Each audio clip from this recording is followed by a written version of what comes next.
Arden. No way, I muttered, staring at the letter in my trembling hand. It had just arrived in the mail, and I had been waiting for it all week. The gold imprint on the back of the envelope caught my eye, a symbol that confirmed its authenticity. It was a letter from the Elite Order Academy, or simply Elite for short. By the time a werewolf turns 20, they can apply to Elite, a name that speaks for itself. Reserved for the most skilled young werewolves in the entire country, it represents the pinnacle of excellence. For 2 transformative years, they are molded into the leaders of their packs, equipped with skills that ensure a promising future. Ever since childhood, I had dreamed of becoming one of the elites. In fact, it seemed that every young werewolf aspired to gain acceptance. However, the stakes felt higher for me. My parents had graduated from there. So had my 2 older brothers, one of whom was now in his final year. As the youngest in the family and the so-called black sheep, I was met with skepticism at every turn. It was no surprise that my mother had urged me to apply to the local academy, believing that was all I was good for. I could still replay our dinner conversation from last month in my mind. "I want to apply to Elite," I announced, gathering the courage to speak up. The clinking of utensils halted momentarily, but not a single gaze turned my way. "Good luck with that, I guess," my mom loyally remarked, inspecting her nails with disinterest. Lucian, my oldest brother, pursed his lips. "Do you really think you can do it?" "Yes," I replied, my voice steady despite my racing heart. Kieran, my brother just a year older, let out a mocking chuckle. I shot him a glare, but it had little effect. "Oh, sorry," he said, though he didn't sound apologetic in the least. "It's just funny. We all came from Elite. That doesn't mean you should too. It's called Elite for a reason." My dad, Dominic, nodded in silent agreement, his attention glued to his phone. "Just apply to the local academy. I'm sure they'll accept you based on your last name alone." I shook my head, pushing the memory of that bitter conversation away.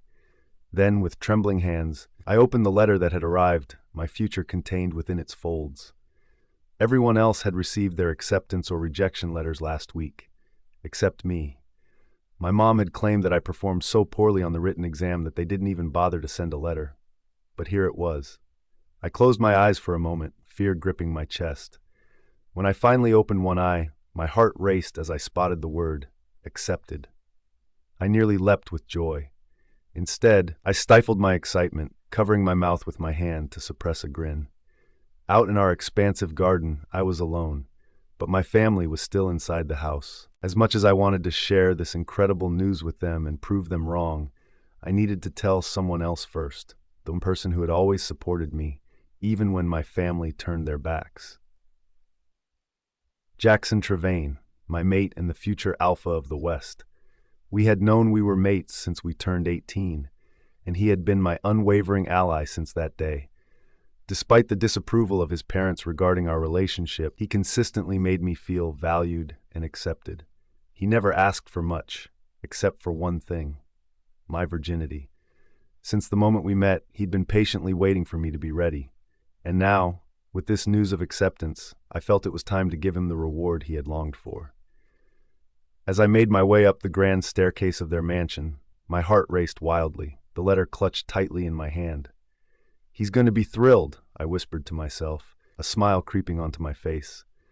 When I reached his door, a wave of dread rolled through my stomach. I brushed it aside, placing my hand on the handle and twisting it open. The smile vanished in an instant. There lay Jaxon, naked, and beneath him lay none other than my best friend for the past decade, Sienna Graves. "Ah, Jaxon! Right there!" I froze, my feet rooted in their spot. My throat went dry and I felt numb. I was sure that all of the color from my face had also drained. I unconsciously clenched my fists, my acceptance letter getting crinkled in the process. "That prude won't even let me touch her," Jaxon growled, devouring her neck. "She thinks her body is a prize just because she's a virgin. I've been treating her kindly for 2 whole years because of it." I felt my heart break. The one person whom I trusted and loved never loved me after all. I shook my head, the tears threatening to fall. However, I bit my lip, not allowing myself to show some weakness. "And you will never get to touch me," I spat. That was when they finally noticed my presence. Their eyes widened and Jaxon pulled himself out of Sienna, making me grimace. Arden, Jaxon muttered. However, there wasn't an ounce of regret on his face. Sienna, on the other hand, turned to the side to suppress her smile. So you've never loved me after all? Jaxon pursed his lips. Then he sighed. How can you expect me to love you when you can't satisfy my needs? Aside from that, I'm going to Elite soon. We won't see each other then. I softly nodded, feeling my knees grow weak. So you won't even apologize, I muttered. Fine, I said, holding my chin up high. I reject you, Ardenstone, as my mate, Jaxon said, beating me to it. I felt undeniable pain go through my body, my heart feeling like it was getting ripped out of my chest. I took deep breaths, trying to lessen the pain. Then I saw his expression, a small smirk playing on his lips. Sorry, Arden, he said, walking closer to me, still with the same unapologetic look. You and I weren't a match anyway. Arden, I ran out of the house like a fire was chasing me down. I felt the urge to cry, but I didn't want to give them the satisfaction of showing my tears. On my way out, I could hear some of our pack members discussing among themselves. She finally found out. She's stupid for not seeing it. I don't even know why she was born into that family when she's clearly talentless. Of course, Alpha Jaxon is going to choose Sienna. She, too, had been accepted to Elite Order Academy. With their words, I hastened my steps and arrived at our front yard. It was there that I allowed myself to cry. Tears ran down my cheeks as I slumped on the grass. All the kisses, stories, and memories shared were for nothing, huh? He was fooling me for 2 whole years, just because he wanted my body. Like the skies wanted to mock my feelings further, the rain poured aggressively, soaking me in seconds. However, even then, I couldn't feel anything but the ache inside my chest. It was only when the door opened and my mother saw my drenched figure that I snapped out of it. Arden, she exclaimed, what are you doing out there? Hurry inside. If you get sick, no one is going to take care of you. Her words hurt, but I had gotten used to it. I picked myself up and entered our house. My mom grimaced when she saw the wet carpet. Goodness, she muttered, why are you always causing trouble? Why can't you be like your brothers? I never had a hard time raising them. That was definitely untrue. When my brothers created trouble, she merely brushed it off as boys being boys. However, she was never patient with me. A tear fell from my eyes, making her frown. You're crying? She asked. What happened? Are you being overdramatic again? I pursed my lips and roughly wiped the tears from my eyes. Somehow, someway, I still wanted to pour out my feelings. Usually, I would talk to Sienna. However, I had lost her too. Jaxon cheated on me with Sienna and broke our mate bond, I said shakily. I wasn't expecting her to comfort me, but I was expecting her to be shocked at least. However, her facial expression remained neutral. Isn't it obvious? She asked. My brows furrowed. I couldn't believe what I was hearing. What? I managed to say. His family has never been fond of you.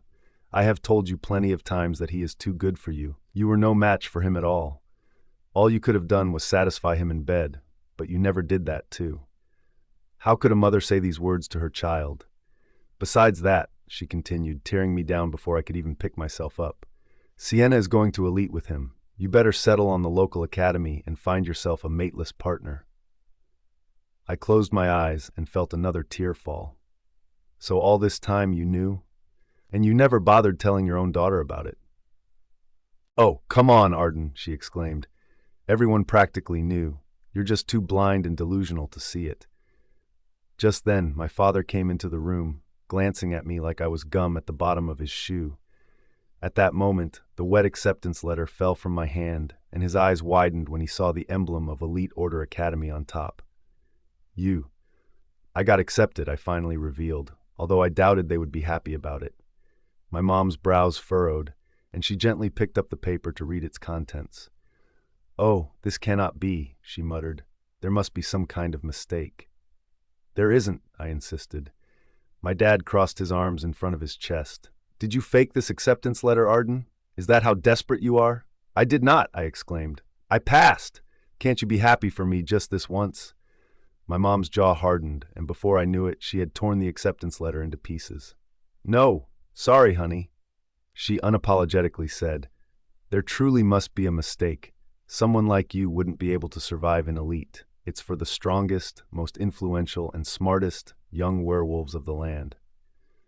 That's true, my dad backed her up. And even if they somehow accepted you, Moon Goddess, forbid it, for their standard must be worsening, there is still no way you can attend the school. Why not? I stammered, looking at the torn piece of paper like it was the fragments of my broken heart. We can't afford it, he said. I looked up and glared at the two of them. Liar, I said. You sent Lucian before. Kieran is also studying there right now. Exactly, my mom said. Kieran is staying at the elite mansions because he cannot live in the dorms. That, in itself, is very expensive. Like I said, we will support you going to the local academy. No, I said before she could finish her statement. The two of them halted, disbelief on their faces. I had always agreed to their wicked plans, always the obedient daughter, hoping they would finally love me equally as my brothers. However, it never happened. I had finally snapped. No? My dad asked. Young lady, are you hearing yourself? I swallowed the lump in my throat, and I repeated, I'm not going to the local academy. Then, do you want to become a laborer? No. I cut her off again. Then, I looked into their eyes. I'm going to elite. Arden, don't push us, my mom said, not a hint of joking in her tone. No matter what you do or say, I am leaving. With that, I turned my back to them, and I could practically feel the rage radiating off their bodies. If you choose to leave, then consider yourself not part of this family. You will not gain our support, may it be financially or emotionally. You will be nothing to us, my mom spat, the words digging into my heart like a blade. I didn't hesitate this time. Then so be it. Arden. I let out a deep breath as I gazed at the tall gate in front of me. It was impeccably maintained, glinting as if forged from real gold. Given the sky-high tuition at Elite and the prestigious sponsors backing it, the theory didn't seem too far-fetched. I'm really here. I clutched the single duffel bag slung over my shoulder. It was what I managed to pack before my mom shoved me out of the door. She had confiscated my phone, claiming I hadn't paid for it. Thankfully, I had set aside some money for tuition, and despite the 100-mile journey, I had decided to travel with my wolf to reach this place. Just as I was about to step forward, I felt something hard slam into my back, sending me sprawling onto the ground. Fortunately, my bag cushioned my fall. I was ready to glare at the culprit when I caught sight of a tall, imposing man radiating an indescribable aura. My mouth fell open in shock, and I struggled to find the right words. Beside him were two women clinging to his shoulders like leeches. They didn't bother to apologize and continued walking. Frowning, I called after them. Excuse me? They halted, giving me a once-over before scoffing. The man didn't even turn around. I clicked my tongue, feeling irritated. They were clearly in the wrong. Aren't you going to apologize? How dare you? One of the girls exclaimed. You were standing there like an idiot, the other chimed in, her tone scathing. I bit my lip, frustration bubbling up within me. Just then, the man finally turned around, and my breath caught in my throat. Now that I was standing, I could see his features more clearly. Blonde hair, blue eyes, a strong jaw. It was a dangerously attractive combination, but my annoyance at him overshadowed my appreciation for his looks. You want me to apologize? He asked slowly, striding closer. I pursed my lips and took a step back as he approached. You bumped into me. I muttered, my confidence wavering slightly under his intense gaze. A small smirk danced on his lips. What's your name? He asked, brushing aside my statement. I don't think that's relevant to this situation. His eyebrows arched in surprise. Interesting, he replied, and then offered his hand. The name's Rowan. And you still need to apologize, I said, crossing my arms defiantly. He laughed, a loud rumbling sound that echoed around us. The girls beside him shot me daggers with their glares. I frowned, unsure of what I had done to provoke such a reaction. Really interesting, he murmured, then turned to leave. Well, see you around, he added with a wink, backing away while his hands found their way to the waists of the two women. Glancing over his shoulder, he planted a kiss on one of them, his tongue making its way into her mouth. Disgusted, I turned my gaze away. Did they really allow such odd people on this campus? I muttered, shaking my head. Let's just hope I never run into that guy again. Once they were out of sight, I approached the guard. Name? He asked, not bothering to look my way. Arden Stone, I replied. Look into the sensor, he instructed, pointing to an iris scanner. I complied, holding my breath as the scanner processed my identity. After a few tense moments, it turned green. I sighed in relief. There was no mistake. I was really admitted. "Go in," he said, finally meeting my gaze. I smiled and stepped inside, the air feeling different compared to the outside. I inhaled deeply, taking in my dream school. The campus was so vast that it would require a car just to navigate. On the far right were the elite mansions, reserved for the creme de la creme, those who could afford the outrageous fees. When I found out how much a single room cost, I nearly fainted. It was even pricier than the tuition. I had heard that's where alphas, betas, and the offspring of wealthy tycoons stayed. And that's where my brother was residing. I shook my head, feeling the familiar pain of unfairness. My parents claimed we couldn't afford it when they easily paid for his accommodation. With determination, I turned my focus to a large map a few steps away. I needed to locate the Hades dorms, the cheapest option, though it had received mixed reviews. "Where is it?" I muttered, scanning the enormous map. "Aha!" A frown creased my forehead as I realized its distance. "It's at the farthest part," I mumbled, estimating it must be around 20 kilometers away. "It's a whole marathon," I chuckled to myself. It was the only housing I could afford, so I had no right to complain. Besides, I was already here. With renewed resolve, I embarked on my journey to my new home for the next 2 years. Unfortunately, in my distraction, I bumped into yet another person. This person was solid, and I found myself losing my balance, but a pair of strong arms quickly wrapped around my waist, steadying me. A shiver ran down my spine, making me bite my lip. "I'm sorry," I began, realizing I was at fault this time. "I was just in a hurry." My words caught in my throat when I looked up into the eyes of the person next to me. "Pretty," I murmured before I could stop myself. His eyes, the shade of stormy skies, gray, neither too dark nor too light, held a depth that seemed to shimmer despite their dullness. His dark hair added to his striking appearance, and for a moment, the world around us faded away. "I'm sorry again."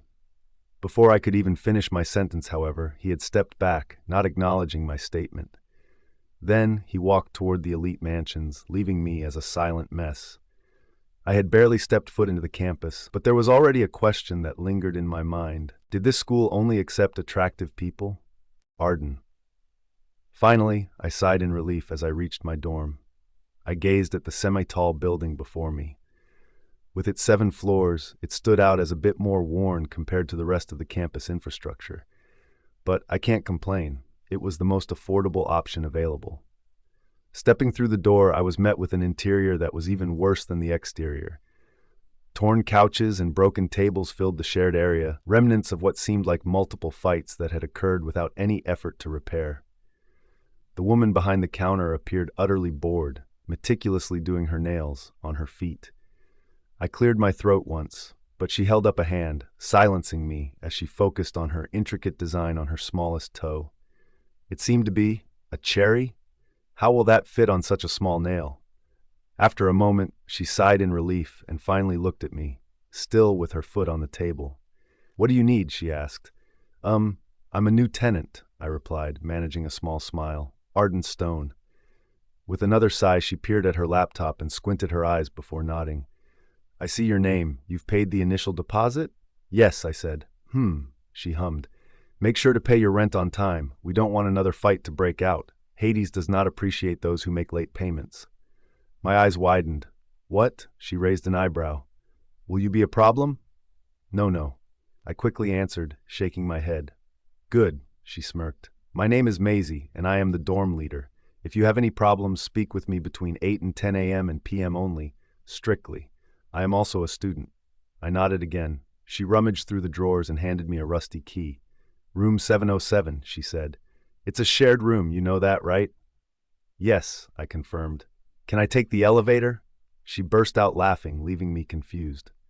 "Oh, honey, our elevator has been broken for 5 years. Take the stairs."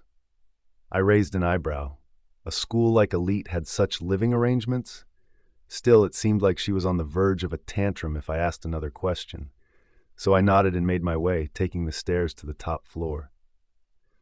The journey was less than pleasant.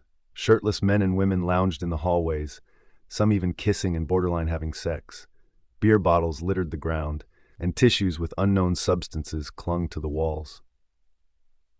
I shook my head and hastened to my room, sighing in relief when I found that the 7th floor wasn't as chaotic as the others.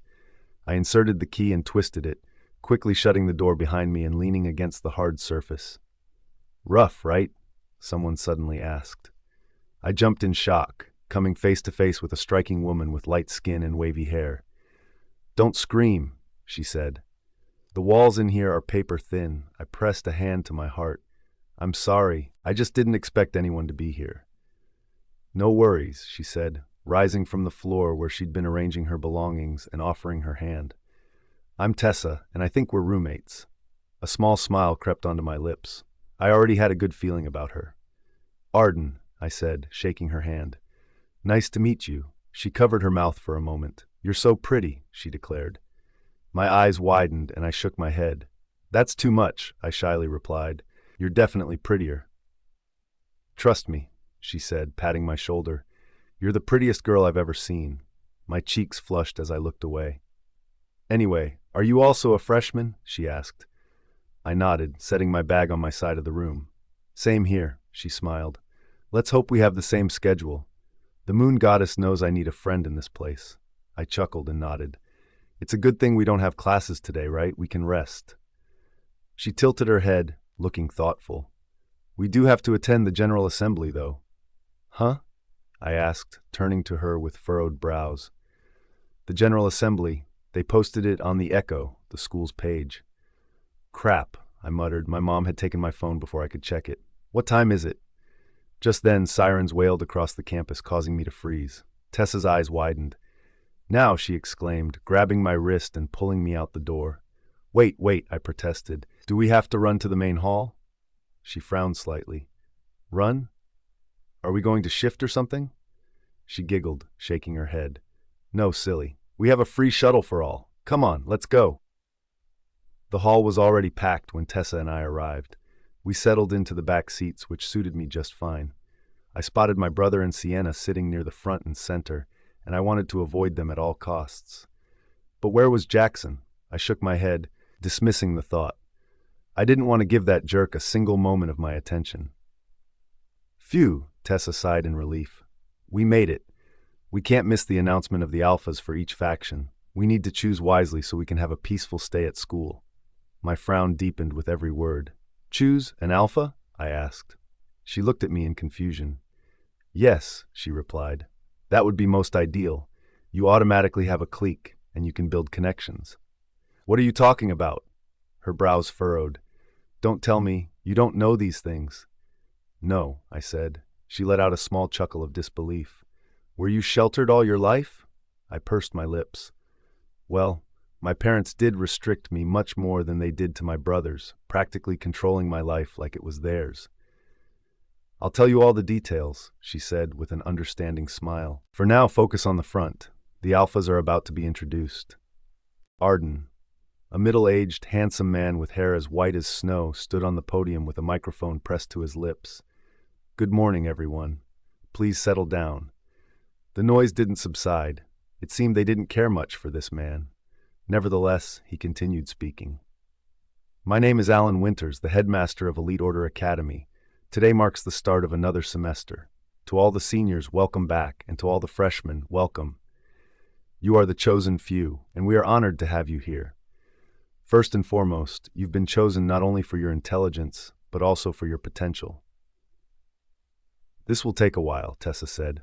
"Headmaster Winters is known for his long speeches." I turned to her with raised eyebrows. "How much do you know about Elite?" she suddenly asked.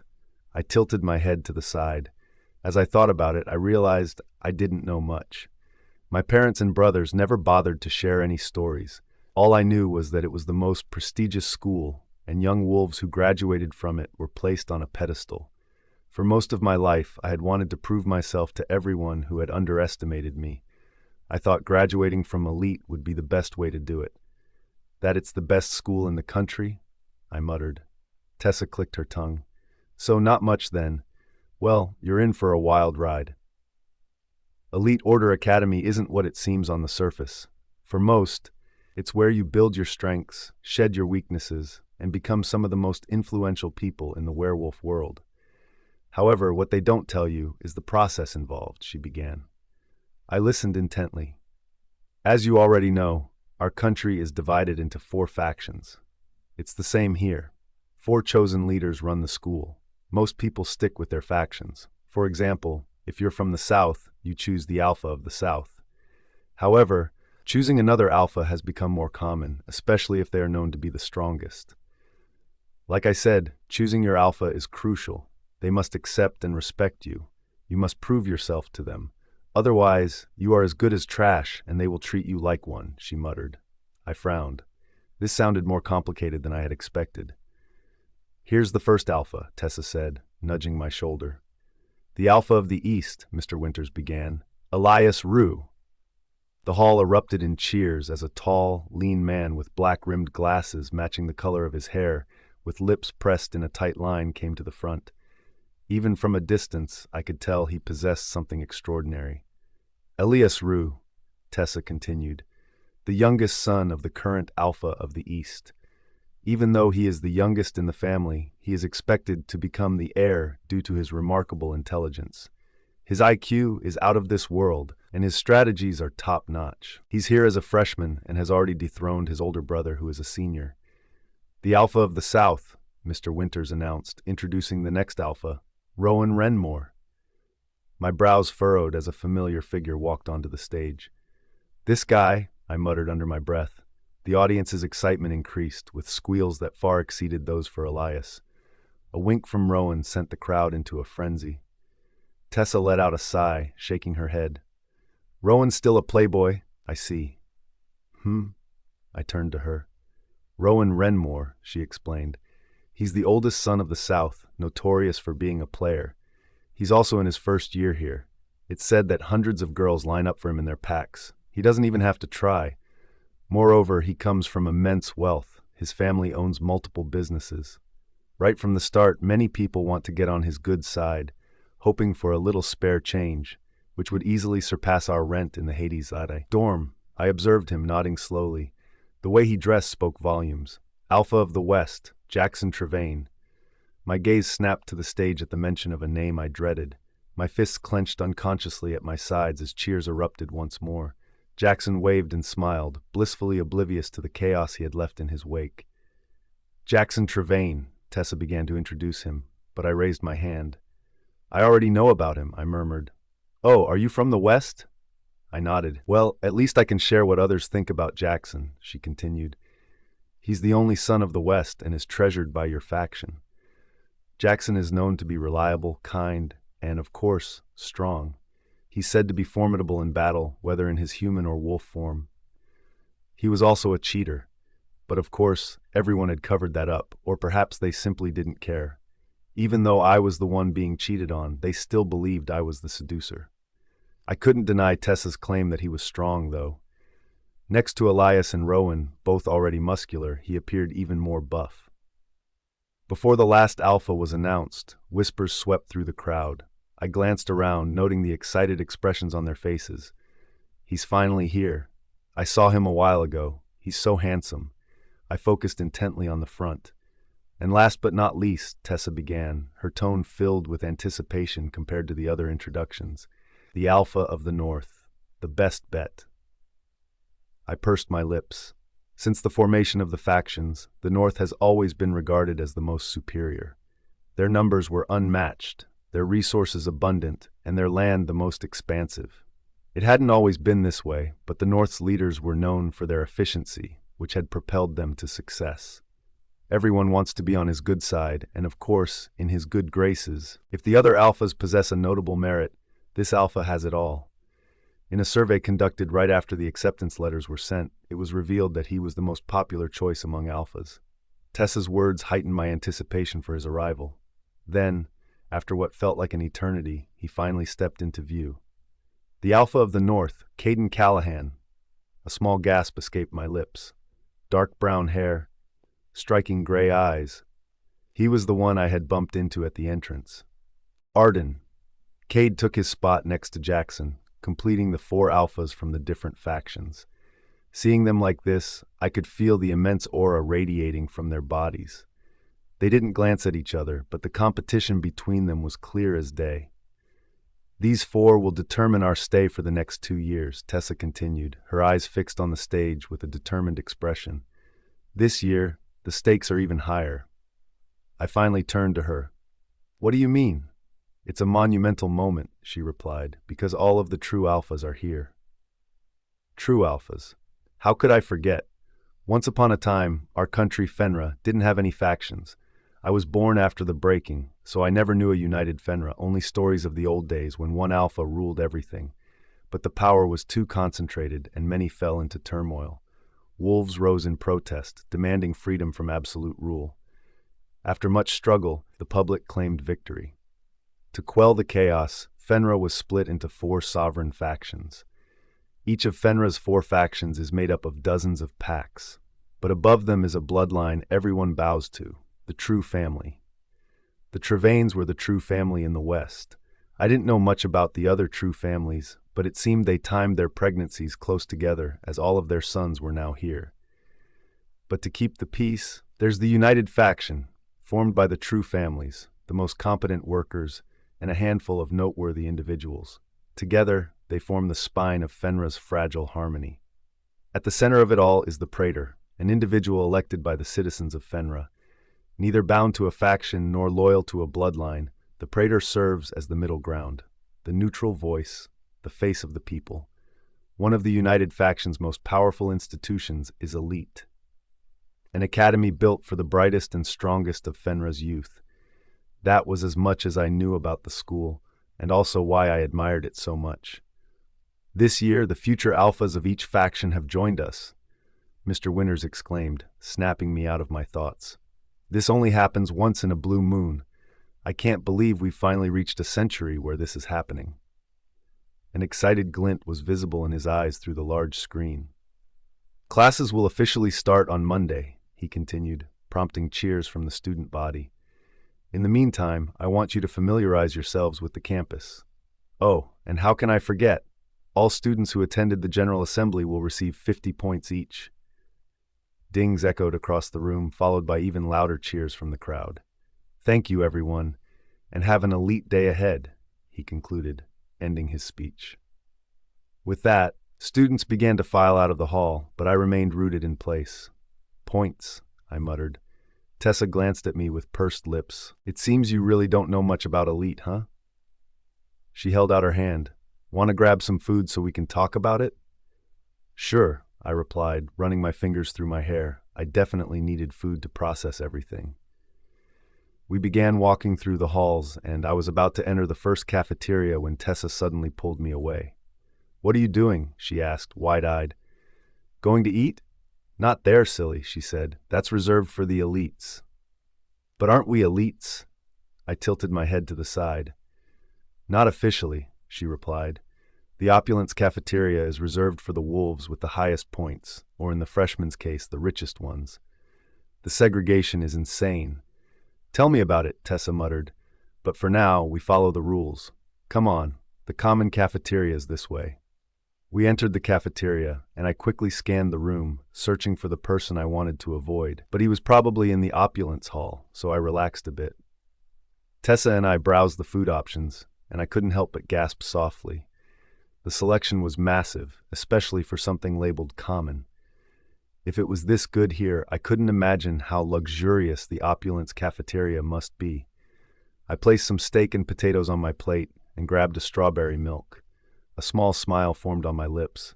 It had always been my favorite, even though my mom hated buying it. According to her, it would only make me gain weight. "There!"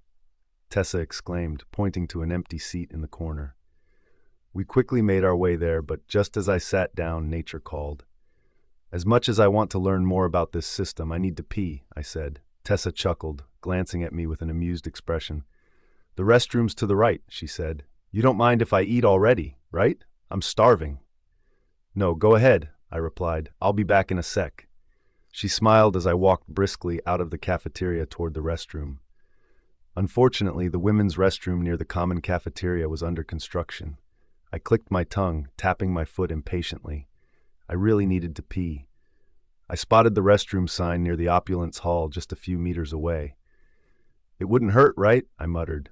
Tessa only warned me about going inside the cafeteria, not the restroom next to it. With that thought, I nodded to myself. Yeah, this was public property. I entered the fancy restroom and did my business, amused by the ultra-modern toilets. After washing my hands, I stepped out, only to immediately regret it. The person I wanted to avoid the most was there. Jaxon was leaning against the wall, kissing another woman who wasn't Sienna. His tongue explored her mouth like it was a cave, and he gripped her body hard, leaving imprints on her bare skin where her shirt had ridden up. My heart skipped a beat, but not in a good way. No matter how much I denied it, there was still an ache in my chest, one that wouldn't fade, not after loving him for 2 years.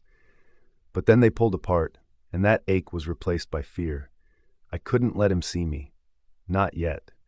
I wasn't ready. Panicking, I bolted to the closest door, which happened to be the men's bathroom. I shut it quietly and locked it, holding my breath. Ah, really, I muttered. I do not want to see that bastard. A few seconds passed. He hadn't seen me. I sighed in relief, but my peace didn't last long. Are you the next person on the wait list? A deep voice asked from behind. I gasped and turned around, eyes widening when I saw another familiar face, with a woman clinging to his side. She was kissing his neck, licking like he was the most delicious thing in the world. He clicked his tongue and gently pushed her head away. Don't leave marks. I already told you that. I bit my lip in confusion. Answer my question, he said, raising an eyebrow. Did you come here for a session? You couldn't wait a couple of minutes before we finished? No, I stammered, frozen like a deer in headlights. You're unsure? I cleared my throat and straightened my posture, forcing myself to meet his eyes. I had no idea what he meant by session, but I was certain I wasn't next on his wait list. No, Alpha Elias, I said firmly. I did not come for a session, whatever that is. Arden. Leave, he said, and I quickly turned around, preparing to head back to the common cafeteria when he spoke again. Not you. I paused. You, he clarified, referring to the woman who had been lapping at his neck. What, Elias, we haven't even gotten to the good part yet. I slightly turned around and regretted it immediately. It was all too shocking. How could she touch it so casually? Elias clicked his tongue and pushed her away. I said leave. She looked annoyed but didn't argue. She shot a glare at me before slamming the door, leaving me alone with Alpha Elias. I scratched the back of my neck. My food is probably cold now. I should go. But before I knew it, he was right in front of me, his face just inches from mine, hand on the door. I reached for the handle, but it wouldn't budge. Move, I said. He raised an eyebrow, and I caved. Please? My tone was softer now, and for a moment a flicker of amusement passed through his eyes. But it was quickly replaced by something more dangerous. He moved even closer, and I stepped back. What are you doing? I stammered. So, he started, you didn't come here for a session? I still don't know what session you're talking about, I sighed. This, he said, bringing his face closer before I could react. I knew our lips were about to touch. I didn't want to kiss a random alpha, so I quickly covered my mouth, surprising even myself with how fast I moved. Instead of my lips, he pressed a kiss to the back of my hand. His eyes opened, but he didn't move away. Then he released the door and wrapped an arm around my waist, pulling me impossibly close. I placed my hand on his chest to keep some distance, but it felt non-existent by then. He tilted his head slightly, tracing my cheek before sliding down my jaw. I could sense the lust in his scent. My eyes widened. With all the strength I had left, I finally managed to push him away. He looked at me strangely while I glared at him. You smell good, he suddenly said, making me cover my neck where my scent gland was. I sighed in disbelief and shook my head. With that, I twisted the knob and walked out without saying anything else. I hurried back to the cafeteria, hand still over my scent gland. That was close. I could smell his scent turning muskier when he got that close, a clear sign he was losing control. Why are all the alphas so weird? I muttered. When I finally returned to our table, Tessa was nearly done with her meal. Where have you been? She asked mid-chew. Your food's cold. I sighed and sat down, shoving the steak into my mouth. Even cold, it still tasted good. I ran into someone, I muttered. Someone you knew? She asked, curious. I shrugged. Not really. It was Alpha Elias. What? She shouted, catching the attention of nearby werewolves. My eyes widened. Is it really that shocking? Her cheeks flushed under the stares. Sorry, she muttered. Did you just say Alpha Elias? I hummed, continuing to eat. You met him this early on? She whispered. Most people don't even see the alphas before the Ivory Solstice. Ivory Solstice? She smirked. It's an all-night party where all the students get to know the alphas better. It happens next month. I see, I whispered. You seem to know a lot about Elite, don't you? She bit her lip. You could say that. Anyway, going back to your meeting with Alpha Elias, she said, eyes gleaming. What happened? Did you two talk? My mind went back to our encounter. He's strange. Strange, she echoed. How so? I shrugged. I don't know. Maybe it's just me, but he was kissing someone in the bathroom. My thoughts drifted further. Now that I think about it, the other alphas were acting weird too. Jaxon was kissing some random girl, and Rowan had 2 girls hanging off his arms. Are all the alphas playboys? She sighed, crossing her arms. I guess they've already started, huh? And it's only the first day. Then again, it's to be expected. I frowned. Started what? Tessa tilted her head. Her lips curved, but there was no humor in her smile. The game, she said. A breeze rustled the banners hanging from the stone posts. In the distance, the students looked like gods and monsters. There's a system, she continued. Every werewolf plays the game at Elite, whether they admit it or not. And there are only 3 ways to earn points: strength, intellect, and sex. I blinked, trying to process it. Sex, strength, fighting, combat tournaments, physical trials, intellect, grades, council debates, placement exams. You earn points through all of that. But the fastest way up? It's the last one, she said with a dry laugh. My throat tightened. There's a ranking for that? Echo, she nodded. It's our school's internal network. It updates every midnight. Tracks how many fights you've won, how many points you've gained, and who you've slept with. I stared at her, stunned, but she kept going. Sleeping with someone gets a guy 20 points. For girls, it's different. We get half of whatever the guy's worth. So if he's top tier, we get more. Everyone wants the alphas. They're untouchable in strength, unbeatable in intellect, and worth more than anyone else in the system. I wanted to say something, but what could I even say? If a guy sleeps with the same girl more than once, he only gets half of the 20. Do it again, and it's half again, she added. So there's no loyalty in this place. She studied me. Only the top 200 make it to the next semester. Then it's cut to 150, and only 100 wolves graduate. I felt breathless. Nearby, I heard laughter. A girl brushing her hand down a boy's arm, another leaning in too close. But it didn't feel like affection. It felt like competition. You survive, Tessa murmured, or you disappear. There was a pause, a beat too long. Then she leaned in, her voice soft. But there's one prize, she whispered, one that makes everything else look worthless. I looked at her. A virgin, she said with a small smile. A virgin is worth more than sleeping with 100 other girls. Arden, how do they even know about such data? I asked, furrowing my brows, my heart racing as a sense of vulnerability washed over me. How can they know who's a virgin or not? They collected the data during the entrance exam, remember? Tessa replied, and I froze. The memory surged back. One of the questions had been about it. But others could lie, I countered, attempting to brush aside the gnawing fear. But they won't, Tessa insisted. Virgins have a mark on their scent glands that sets them apart. The school can easily verify the truth. Isn't it strange, though? I asked, tugging my hair closer to my scent gland. The notion of hiding the mark for the entirety of the semester hung heavy in the air.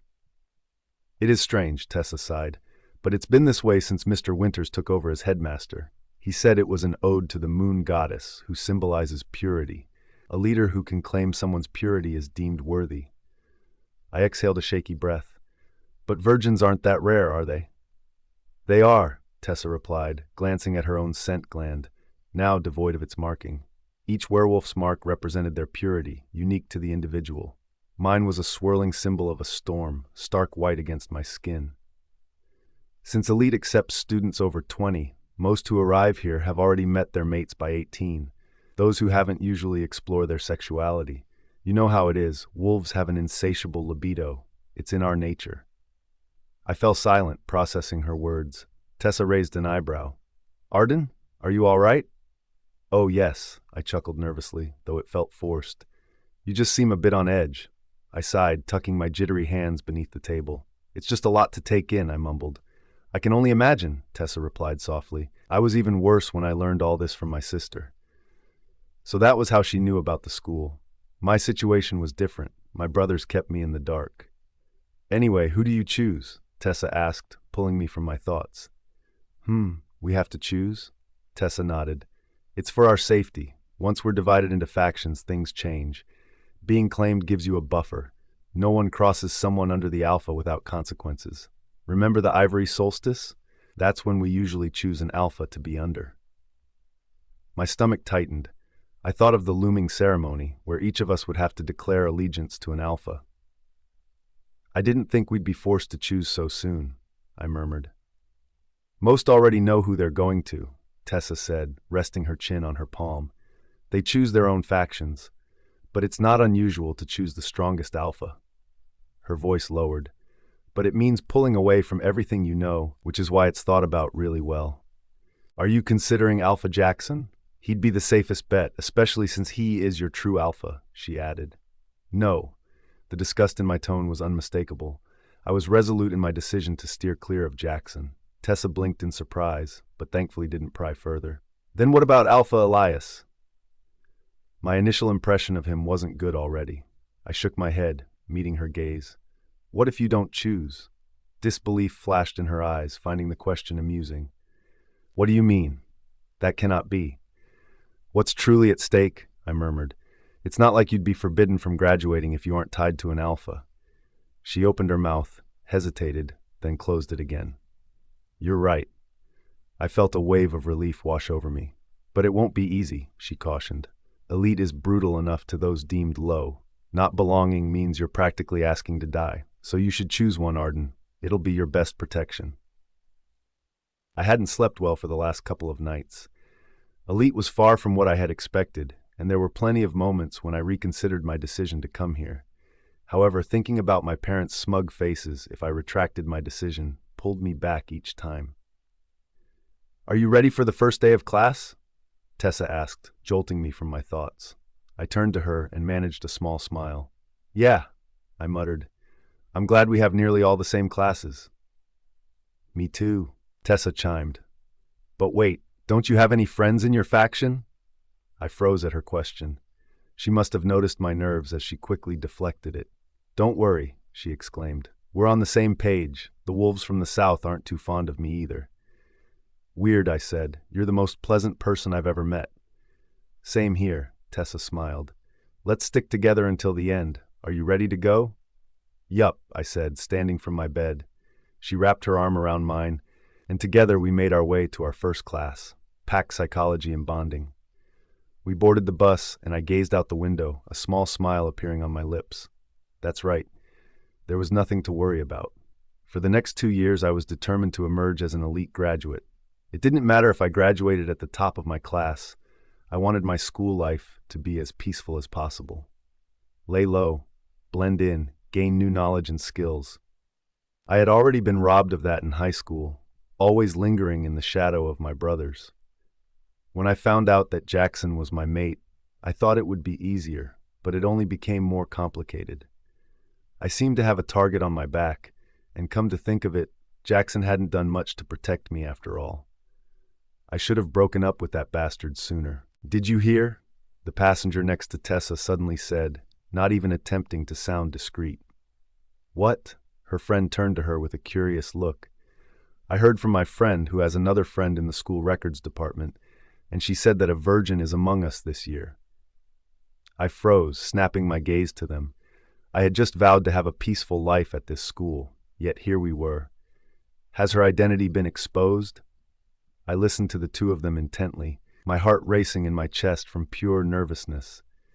No, the original gossiper replied, making me internally sigh in relief. But I bet they're looking for her already. Since all of the true alphas are here, it's only a matter of time before she is found. Arden. I gripped my hands to stop them from shaking as we arrived in front of the classroom for our first subject. I couldn't help it. On our way here, Most of the wolves had been talking about the virgin who enrolled at the academy. "Arden, you coming?" Tessa asked, snapping me out of my thoughts. I nodded and followed after her. The classroom was even better than I had imagined. Or maybe I had just grown accustomed to the worn-out interior of the Hades dorm. It had a new yet antique feel. All the facilities were modern, but the design itself appeared quite classic. I recognized some familiar faces in the room, although it seemed they didn't care about my presence. I was thankful for that. My plan to lay low was still in action. Tessa and I took our seats at the back, both a bundle of nerves. We were about to speak to one another when the door opened and the room fell dead silent. The scent of fresh laundry mixed with sunlight and a teasing hint of musk invaded my senses as soon as he walked in. Alpha Cade Callahan. "Cade is in this class?" The others began to whisper. "We're so lucky. We have a true alpha in a subject all about mating. We could do some real mating if he wants." My gaze snapped toward the woman who spoke those words. Dang, werewolves were truly one of the most sexual beings on the planet, huh? Cade searched the room for an empty seat. There were still a couple of vacant spots, and the people next to those seats began making more space, silently inviting the cold alpha to sit beside them. As he walked, my eyes traced his features. What a dangerously handsome being.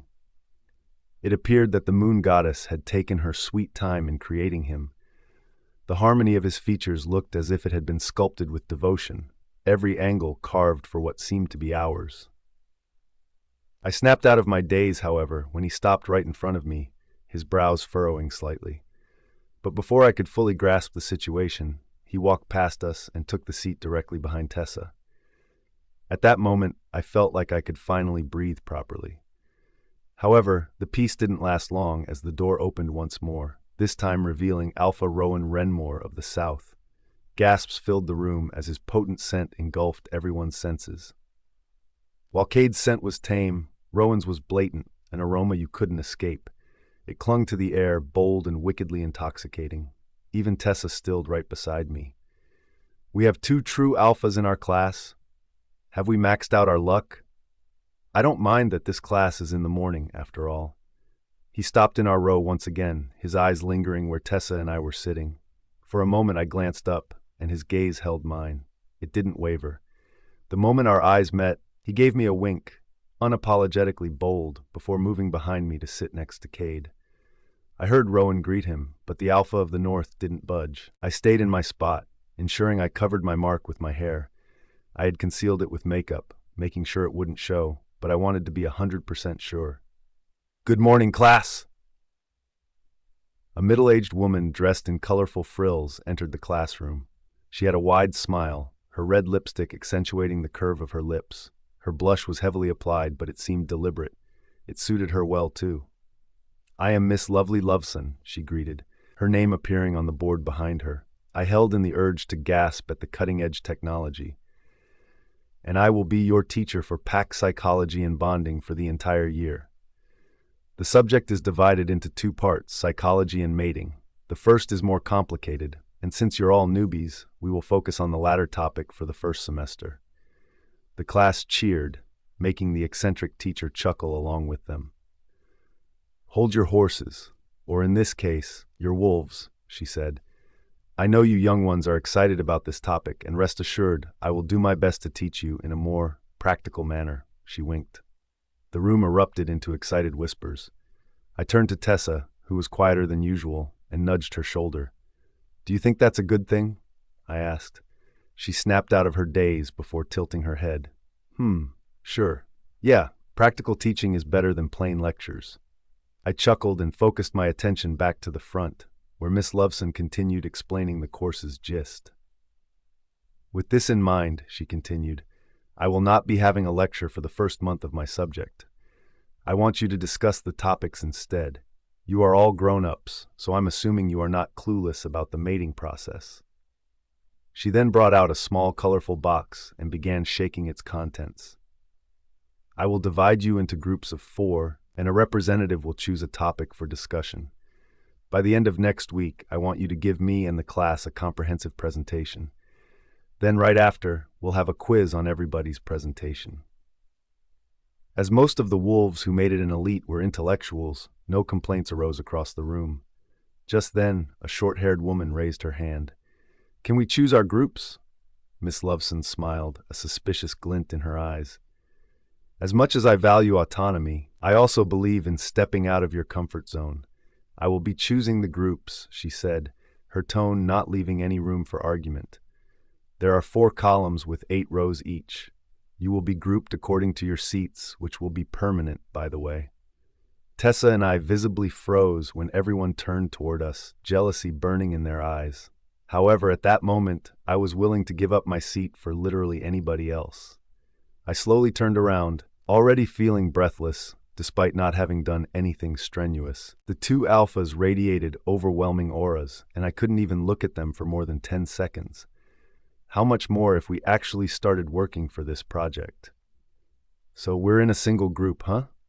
Rowan said, leaning on his elbow and meeting my gaze. "Arden." The chairs scraped against the pristine wooden floor as individuals faced their groups, the wide space alive with small chatter about gossip and future plans. Yet amidst the voices I could distinctly hear the rapid beating of my own heart. We found ourselves entrapped in an awkward silence. Cade was gazing out of the window, his thoughts drifting far beyond the classroom. Beside me, Rowan's eyes were glued to the side of my face, his intense stare making my cheeks flush. Meanwhile, Tessa acted engrossed by her laptop, completely immersed in whatever was displayed on the screen. As the silence lingered, I pursed my lips, desperately searching for an opening statement that could ease the tension. Fortunately, the moment was shattered when Miss Loveson came to our group, her cheery demeanor breaking through the suffocating surroundings. Well, if this isn't an interesting team. Alpha Cade of the North, Alpha Rowan of the South, and 2 beautiful ladies, she greeted, a warm smile illuminating her face. "Tessa and Arden," I quickly added, feeling the need to assert our presence. She turned to me with raised eyebrows, prompting me to clear my throat and repeat in a quieter voice, "I'm Arden, and she's Tessa." Miss Loveson's smile broadened, though I noticed she still had a hint of surprise in her expression. "All right, my apologies. I'll remember your names. Anyway," she continued, reverting to her enthusiastic tone, "choose your topic." She handed me a small, colorful box while I turned to the rest of my groupmates. Tessa nodded in agreement, and I noticed Rowan's faint smile, while Cade remained fixated on the view outside the window. With nervousness and excitement, I plunged my hand into the box and retrieved a piece of paper.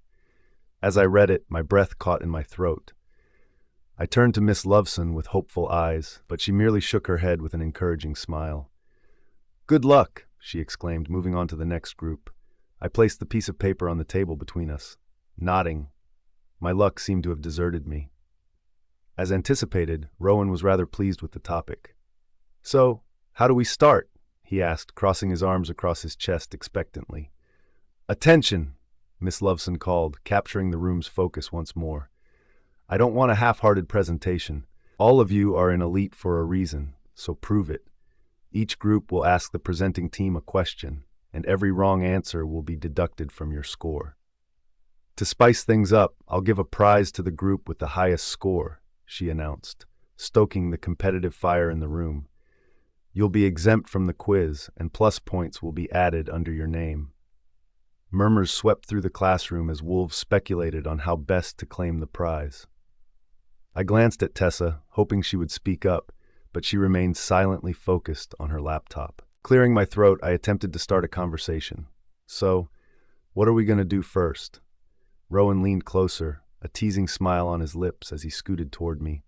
His thigh brushed against mine, and I instinctively pulled back, the heat of his skin sending a shiver straight up my spine. "You tell us, sweetheart. Do you want us to do a full-blown demonstration of it?" My eyes widened in horror. Before I could respond, Tessa's gaze darted to anything other than us. Just as I prepared to give him a piece of my mind, Cade intervened. "Let's divide the parts," Cade said, his deep voice resonating through the room for the first time.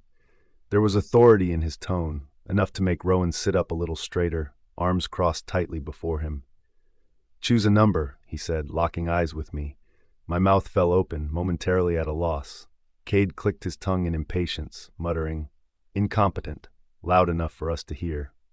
"Here are the parts we need," Cade continued, tearing out a page from his notebook where he had been jotting down notes while Miss Loveson discussed our impending rewards. "Choose what you want to do. We'll merge our ideas after 2 days." Rowan chuckled, glancing at Cade. "So the rumors were right. You despise unnecessary rituals, huh?" But Cade remained unfazed. "Fine by me, North Alpha. I'll take the third part," Rowan said, confidence radiating from him. "I'll handle the first part," Tessa quietly volunteered. I scanned the options and realized that only one remained. "I'll do the second one," Cade said. I couldn't help the small frown that spread across my forehead. "So what about me?" Cade shrugged, grabbing his bag and slinging it over his shoulder. At that moment, like clockwork, the bell rang, signaling the end of class. He stood up abruptly, pushing his chair away. Annoyance surged in me as I witnessed his indifference. There was no doubt about his competence. Tessa's assertions that he was smart and strong, embodying the essence of an alpha, were quite obvious. Caden Callahan was undeniably the son of the North, but he couldn't treat me like this. Before he could walk away, I reached out and grasped his wrist, stopping him in his tracks. The warmth of his skin beneath my palm sent a jolt through me, like touching fire and not wanting to let go. Cade focused his gaze on the point of contact between us, his jaw tense. "I can't just do nothing," I insisted. A deep breath escaped him as he forcefully removed my grip, his touch leaving my skin tingling. "Then find a way to contribute," he said before he turned and walked away, oblivious as I struggled with the rush of emotions he left behind. "And let me tell you this," he said, walking closer to me, his fresh yet musky scent invading my senses. It was fresh, masculine, and strangely intoxicating. I found it hard to breathe again as I glanced down at his lips. He leaned down ever so slightly. My gaze wavered for a moment, but I kept the eye contact, not wanting to back down. "Don't touch me. Arden." "Who does he think he is?" I muttered as I washed my hands in the sink. I caught my reflection and grimaced at how red my cheeks looked. Did I look like this when I spoke to Cade too? I shook my head, flicking water off my fingers like I could shake off the frustration with it. "Just because he's smart and tall, good-looking, and competent." "That doesn't sound right," I whispered, annoyed with myself. "There's no reason for him to treat me in such a way when I didn't even do anything to him." With a breathless sigh, I grabbed a paper towel to dry my hands, willing my heart to calm down. I looked in the mirror and forced a smile. "Let's just eat," I muttered. "Food will make things better, like it always does." I pushed open the restroom door, only to freeze in place. There was a shadowy nook near the stairwell, dimly lit and often ignored. But now, it held something, or someone, I shouldn't have seen. I had seen werewolves mid-rut on campus before, and no one batted an eye. That wasn't what stunned me. It was him, Cade. He had a girl pinned against the wall. The shadows cloaked most of her, just a glimpse of long blonde hair and hands fisting his shirt, trying to keep him close. But he was all I could see. His lean body towered over hers, not quite aggressive, but commanding. He wasn't holding on to her desperately. No, he was too calm for that. One hand was casually shoved into his pocket. The other was planted on the wall beside her head. His mouth moved over hers with burning intensity. Meanwhile, she kept trying to speed up the kiss, but Cade didn't let her. His lips parted hers slowly. His tongue slipped inside, and the girl moaned softly into him, a sound that made my knees go weak. My breath hitched. His hand slid from her waist to her hip bone, fingers curling in, gripping tight and leaving a mark on her exposed skin. His jaw tensed, that sharp angle flexing beneath flushed skin. His brows furrowed deeper. His shoulders blocked most of her from view, but I could see how her chest was rising and falling too quickly, like she was on the edge of something. And so was I. I shouldn't be watching, but I couldn't look away. There was no mistaking the hunger in the way he devoured her mouth, taking his time to kiss her deeper, hotter. He leaned in more, his body brushing hers, pressing her tighter against the wall. Her legs shifted. Were they trembling? My throat went dry. I tried to swallow, but I was too focused on the way Cade kissed her. I bit down on my lip. It wasn't fair. Kisses weren't supposed to look like that. I thought back to mine. My first kiss with Jaxon had been sweet but clumsy. Our kisses were polite and short-lived. Even when they stretched longer, there had been no heat. I knew it was partially my fault because I was always unprepared for him. I shifted ever so slightly just to breathe, but the water bottle slipped from my hand, clattering to the floor. The sound echoed in the hallway like a gunshot. Both heads snapped in my direction. Cade's eyes landed on me first. His lips were swollen and slick with saliva. The girl's were too, her head spinning as she turned her face from his chest. It appeared like she had gotten the greatest pleasure of her life only with a kiss. I bent to grab my bottle, cheeks flaming. I was about to bolt when his voice made me freeze. "Hey, Flub." I blinked. "Flub?" I turned around, confusion betraying my better judgment. Big mistake. He was already walking toward me. He stopped right in front of me. He was too close, close enough for me to smell the warm scent of spice on his breath. His expression didn't soften. "Were you observing us?" he asked, tilting his head. Of course not," I stammered, mortified. "I was just leaving the bathroom and—" "You were there! It's not my fault you were making out in such an open area." "You could have looked away," he said flatly. "But you didn't. You watched for quite a while." I opened my mouth, then closed it. My cheeks burned. How did he even notice? His eyes had been shut. "Why?" he asked, stepping closer. His voice dipped an octave lower, rough and suggestive. "Did you want it to be you instead?" I pursed my lips. "No," I blurted, stepping back. It was an appalling sight. I couldn't look away because I was disgusted. His lips twitched like he was holding back a laugh. "Sure, Flub. Keep telling yourself that." "Flub? What even is that?" I snapped, trying to shove down the boiling embarrassment. He ignored me, gaze sweeping me slowly. "If I were you," he said, "I'd just walk away. Things like that happen a lot in Elite. Unless," he smirked, "you want to be on the receiving end." I scoffed, folding my arms. "I will never kiss you." "Good," he murmured with a smirk, but it didn't feel like I'd won. Not when my body was still betraying me. He walked back to the girl, who immediately clung to his side again. I clenched my fists, not out of anger, but something far more dangerous. Curiosity. The burn from earlier hadn't left me. I exhaled slowly, willing myself to calm down. Then I turned around, ready to head back to class, only to be stopped once more. Fate hated me today. "Arden?" I didn't turn around. "Gosh, it really is you." I thought I was hallucinating for a moment. I knew that voice. "Sienna, Arden." At first, her face showed a look of surprise. It seemed she didn't believe it was me. But then her eyes showed utter disdain the moment she realized it was indeed me standing in front of her. It broke my heart a bit because she had been my best friend. I had trusted her with all of my heart, ranted about my family, gushed about Jaxon, but behind the scenes, she was the one satisfying him with his body. I snapped out of my thoughts when she spoke. "You made it in?" she asked, crossing her arms in front of her chest and looking at me like I was a worthless person. "Yes," I answered. She scoffed, turning to the side. "Their standards must be worsening," she muttered. "If you have anything to say, then say it straight to my face," I said, glaring at her. "Oh, sorry," she chuckled. "I just didn't want to hurt your already fragile feelings. After all, I captured Jackson's heart when he's your mate. Do you know that he's the one who came on to me? I didn't even force him, but he desperately begged on his knees." Every word felt like a stab to the heart, but I knew she wanted a reaction, so I kept a straight face. "Have you seen him?" she asked, and I could sense the insecurity in her voice, though she tried hard to mask it. "No," I answered. "I don't have any plans to." "Good," she said with a smile. "At least we were on the same page. Don't even think of showing yourself to him. He will not go back to you. The reason why he even engaged in a relationship with you in the first place was because of pity. Same with our friendship." She spat. "Just because you've been accepted into Elite does not mean that you're one of us." "Don't worry," I calmly said, stepping back.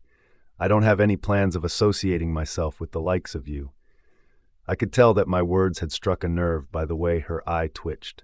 It was an honest reaction from her body, a habit I've picked up from being friends with her for years. Come to think of it, her eyes always twitched whenever she complimented me. That should have been a red flag, but I held desperately onto our friendship because, quite frankly, it was the only one I had. She smirked. "You better keep your word. Don't even think of choosing Jaxon at the Ivory Solstice." "I get it," I muttered, taking another step back. "He's all yours, Sienna." From the look on her face, I knew she wasn't convinced. I didn't want to partake in the conversation anymore, and thankfully, Tessa came right on time. "Hey, our next class is about to start," she said. Then she turned to Sienna, who still had that cocky look on her face. "Would you look at that?" Sienna chuckled, looking at the two of us. "I guess birds of a feather do flock together." Tessa frowned slightly. "Pardon?" Sienna sighed and shook her head. "Well, losers will always attract losers. I hate that elite aims to be inclusive sometimes, but hey, I admire that they help the less fortunate." Tessa's frown deepened, and she was about to speak, but Tessa beat her to it. "Goodbye, Arden. Keep your word, all right?" she said in a cheery tone, like she was completely erasing her bad attitude. She waved at the two of us before strutting away, finally making me breathe. Tessa's frown remained, and she looked at me with inquiry. "Who was that?" "Don't even ask," I said, massaging my aching head. Her perfume had left me with a stuffy nose, even though our contact was short. "She seems nice," she sarcastically said, making me chuckle. "Yeah, she's the greatest, but she's definitely one I want to avoid. Let's hope we don't run into her anymore." "You're right about that," Tessa smiled. "Anyway, let's go. We still need to get changed for sports and combat." I nodded and followed after her, heading to the gym for our last class.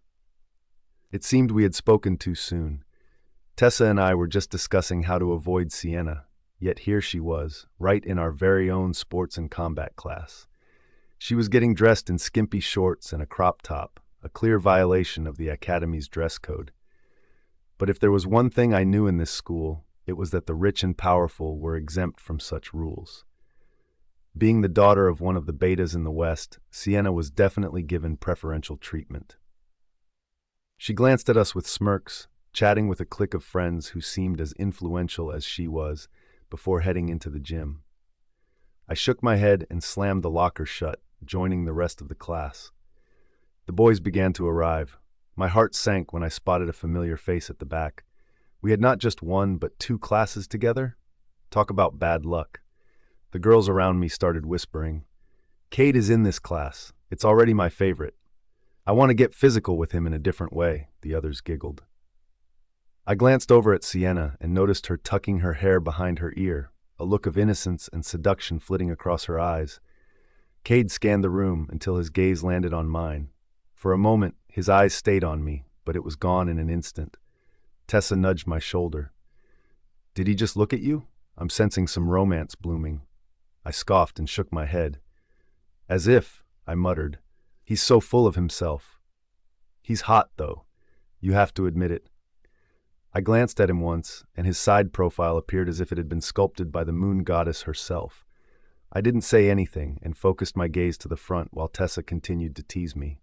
Just then, a very burly man, the human embodiment of a wolf, entered the gym. The room fell silent as he stood before us, his presence commanding attention. "Afternoon," he greeted briefly. "I'm Isaiah Thompson, and I will be your teacher for sports and combat. I'm not a fan of diddling around. This subject won't focus on theory, but action. We'll head straight to the practical tests, and for your first day, we're going to start with a round of dodgeball." Excited murmurs rang through the gym, and the guys glanced at each other, squaring their shoulders to size up their opponents. "However," Mr. Thompson continued, a smirk playing on his lips, "this is no ordinary dodgeball. We have an equal number of men and women in this class. This is King Dodgeball, where the men must protect the women. The men will attack. It won't matter if they get hit. The second a woman's body is grazed, you're out."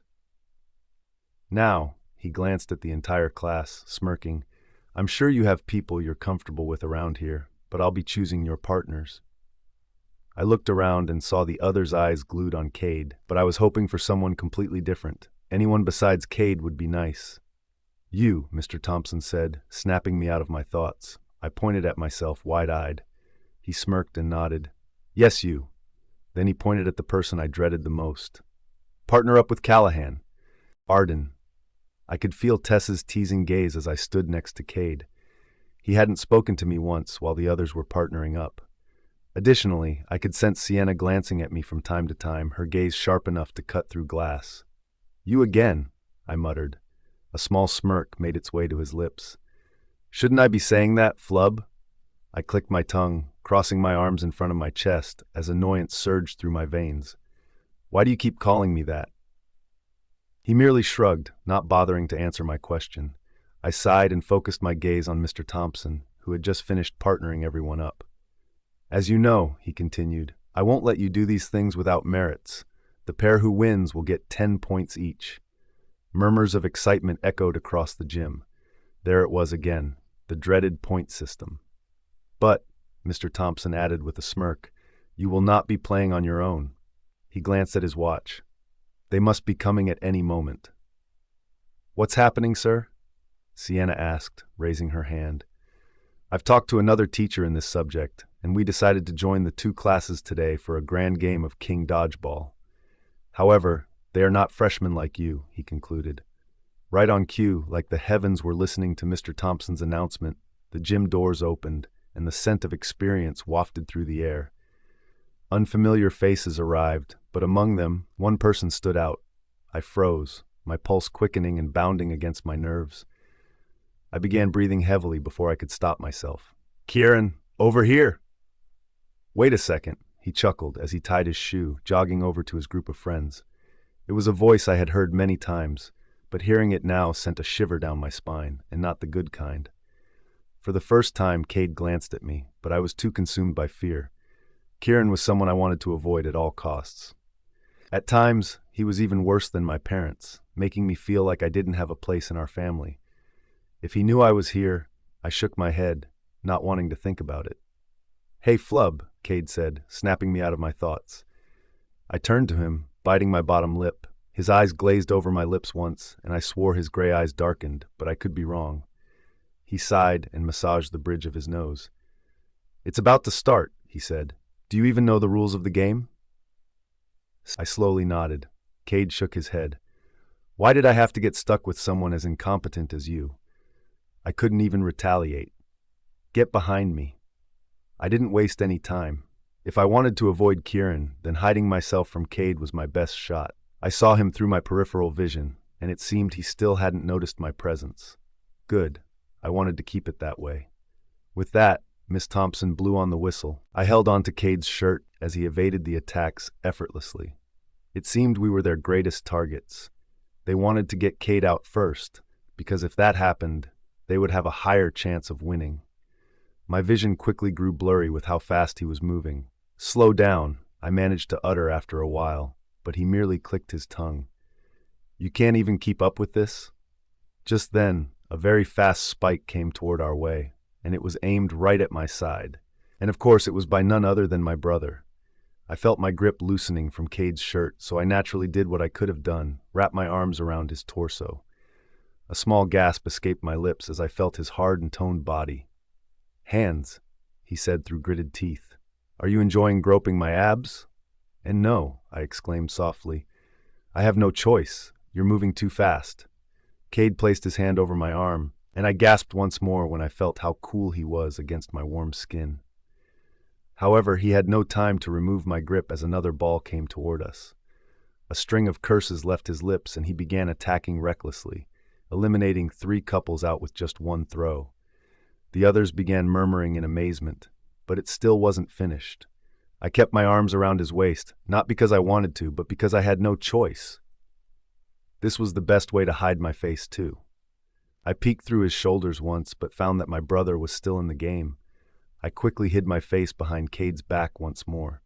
Seriously, he said, you're really enjoying this, huh? I'm not, I weakly said. Please, let's just make this quick and win. He subtly shook his head. You don't even have to tell me. With those words, he began moving in lightning speed, and I could barely keep up. However, we had gone too far into the competition to stop now. Besides, there was a nagging voice in my head that made me want to beat my brother at this game. I had never beaten him before, and this could be my chance. Before I knew it, we were down to the last 5 couples, and as expected, Kieran and his partner still remained. Cade clicked his tongue. Tighten your grip, he said. What? I asked, but before I could process anything else, Cade began moving faster. It was surreal. For a werewolf, it was even faster than I had ever imagined. I truly struggled this time, and before I knew it, my grip on him loosened. I felt adrenaline surge through my veins. That was another ground of elimination, being separated from your partner. So even if my arm slid down due to Cade's speed, I still held on to him for dear life, my face pressed against his back where all I could see was nothing but black. However, just as I braced for his movement, he suddenly stopped, and my vision became clear once more. I turned to the side where the eliminated players were and saw them looking at the two of us with wide eyes. It was only then that I realized I had been gripping something untouchable, something very warm as opposed to his skin. I was holding on to his crotch. Arden. That definitely didn't feel normal. It was too big. It felt more like a water bottle than a cock. However, it was softer than a bottle, so I knew I had made a mistake. I was about to retreat my hand away, separating the two of us, but he held onto my wrist and brought it right back up to his torso. He clicked his tongue in annoyance. "Seriously, can you do anything right?" he asked. My cheeks flushed deeper crimson, and instinctively, I buried my face against his back. Laughter rippled through our classmates, some believing I had intentionally done the action. Peeking around his shoulder, I took stock of the situation. Only 3 of us remained. Sienna and her partner, along with my brother and his teammate. It was the worst possible combination. "Can we actually win?" I whispered, still hidden behind him. I'd done my part, dodging their relentless attacks from the very beginning. It had awakened something within me I didn't even know existed. He scoffed softly, his muscles tensing beneath my touch, and I found myself leaning closer to him. "I would have claimed victory minutes ago if it weren't for you." Kieran unleashed a lightning-fast throw towards him, but Cade caught it effortlessly with one hand. Without so much as a pause, he hurled it back, the ball moving so swiftly that I couldn't register the motion with my eyes. The same fate befell my brother. In a blink, the ball bounced off his partner's shoulder, striking Sienna squarely on the forehead. A startled scream escaped her lips as she tumbled to the ground, her partner scrambling to catch her, but ultimately failing. Laughter bubbled within me, but I suppressed it. Just then, the bell rang out, signaling the end of class. Cheers erupted as the others surged forward to congratulate Cade. It was clear most of the wolves thirsted for the opportunity to get close to him, my brother included. In the midst of the crowd of youthful werewolves, I slipped away. I grabbed my bag quickly and dashed out of the gym, only pausing when I spotted a nearby water fountain. I was parched. Winning that game demanded every ounce of effort. "You're just flustered because you touched Alpha Cade," my wolf teased within my mind. "Shut up," I muttered, refilling my bottle and taking generous gulps. "There you are." I nearly choked, my eyes widening as I turned toward the voice. Alpha Cade stood before me, his expression stern, hands tucked into his pockets. Instinctively, the water surged from my lips, drenching his shirt and splattering the underside of his chin. My heart raced, whether from fear or something else, I couldn't tell. We stood frozen for a moment, neither of us speaking.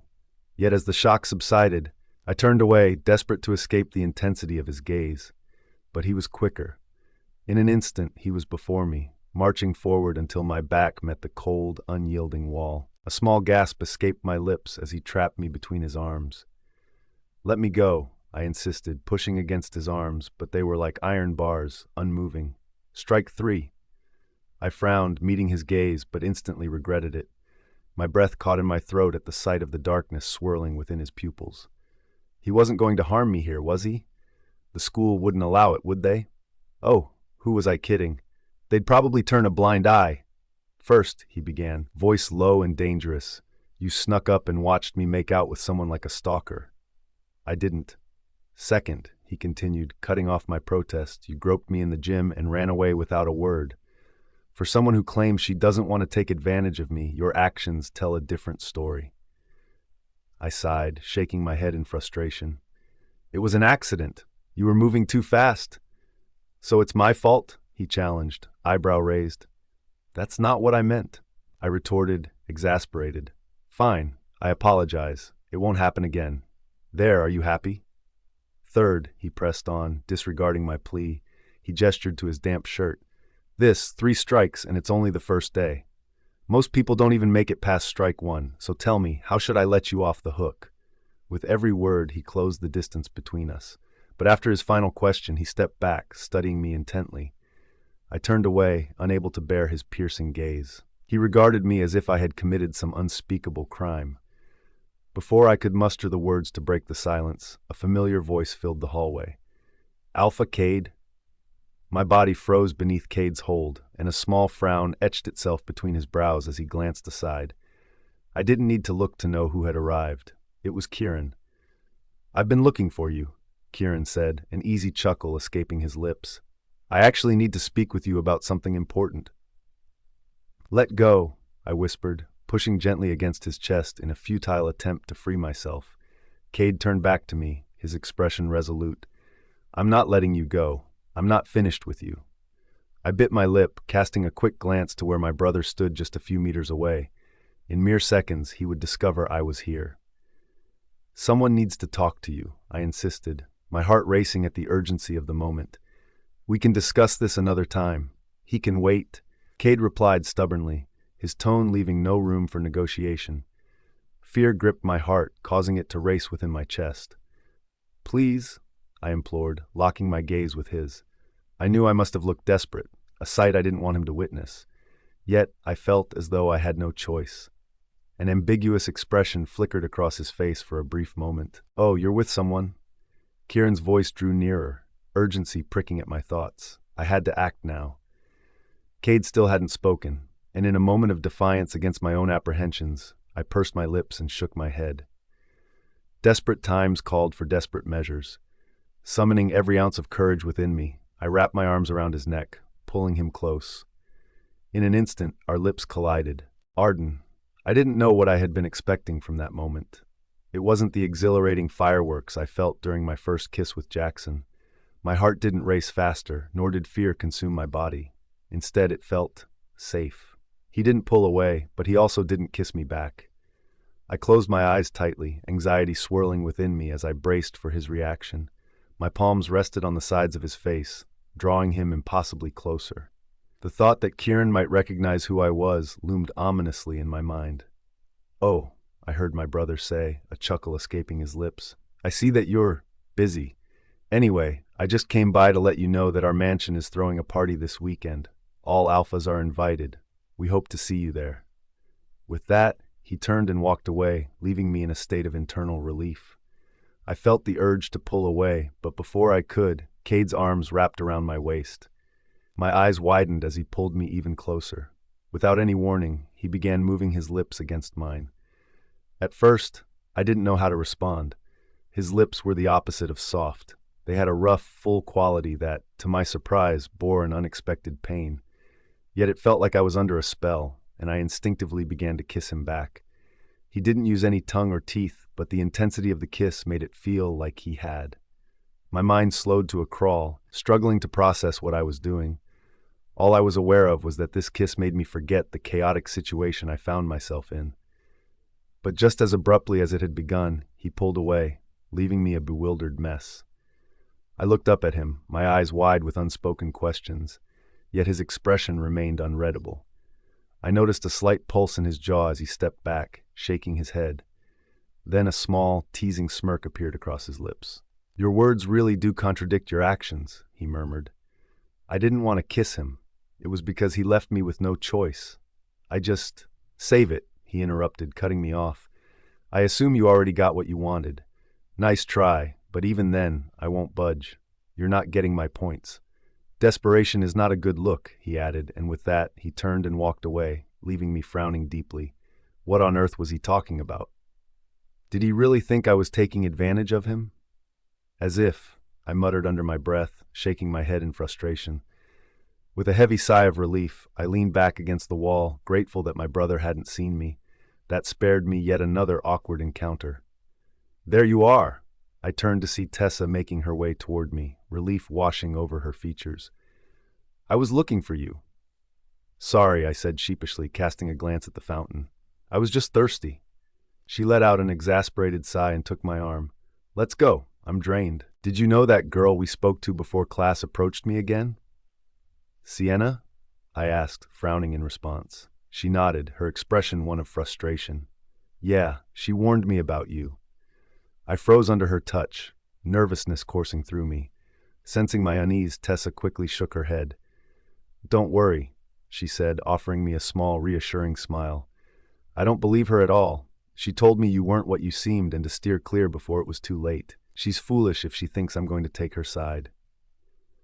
Guilt washed over me, and I pursed my lips. "Sorry, I dragged you into this mess."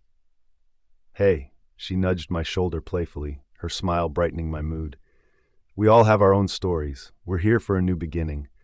I have my past too, some parts I'm not proud of, but I won't judge you based on what you've done before. I'll judge you by how you treat me now." I smiled back at her, a warm sense of gratitude swelling within me. Tessa and I finally arrived at our dorm, the familiarity of the journey to our room lingering in the air. The atmosphere was charged with energy, particularly because of the wolves in Hades' dorm, each one possessing an insane libido that they were not shy about displaying in the hallways. "I don't think I'll ever get used to witnessing scenes like this," I muttered under my breath, shaking my head in disbelief. But then, the image of making out with Cade invaded my mind, causing my cheeks to redden. I buried my face with a pillow to get rid of such thoughts. There was no use thinking about a man like him. Tessa glanced over at me from her bed, amusement in her eyes as she chuckled softly. "You'd better get accustomed to it." I clicked my tongue in annoyance, propping myself up on the edge of my bed. "I still don't grasp it completely." "It's more complicated than it seems," Tessa sighed, now sitting up and leaning against the thin wall that separated our rooms. The point system has been in place since the inception of Elite. Originally, it centered around academic merit. As you know, graduating from Elite is no easy feat. I nodded in agreement, recalling my father's struggles to graduate, stories I'd heard, well eavesdropped, from my oldest brother, Lucian. "Yeah," I said thoughtfully. "I heard that the standards have only gotten tougher over the years."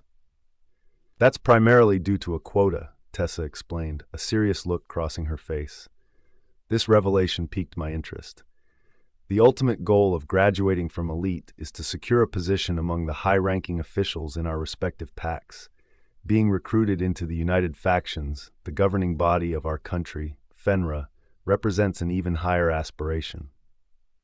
But even then, the available seats are exceedingly limited. Elite aims to recruit only the best and brightest, and so they've established a cap on how many students can graduate. Initially, it was challenging to measure students' merits solely based on academic grades. That's when Mr. Winters became the headmaster and implemented the point system, because in his words, it was more tangible and it didn't cage students within their academic capabilities. "This is absolutely insane," I said, feeling overwhelmed by the barrage of information. "They never covered this in the General Assembly, did they?" "Of course not," Tessa replied with a knowing smirk. "They don't openly acknowledge it, but you can find all the details in the Echo, the school page I mentioned earlier.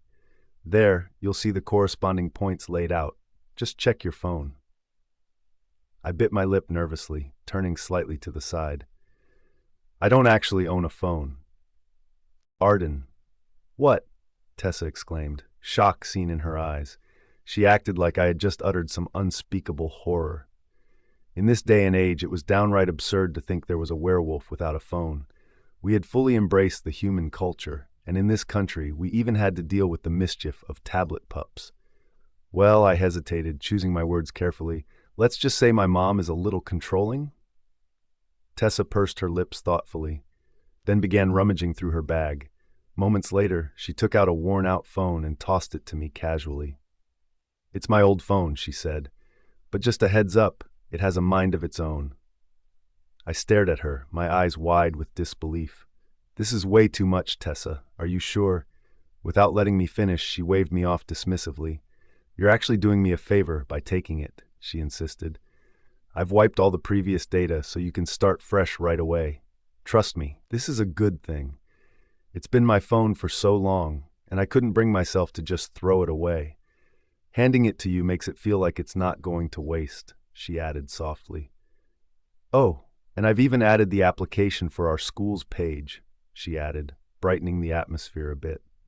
A small smile appeared across my lips as I unlocked the phone and navigated straight to the app that required me to register my ID number to create an account. I found myself pressing the screen multiple times for each letter to appear, but I couldn't afford to complain.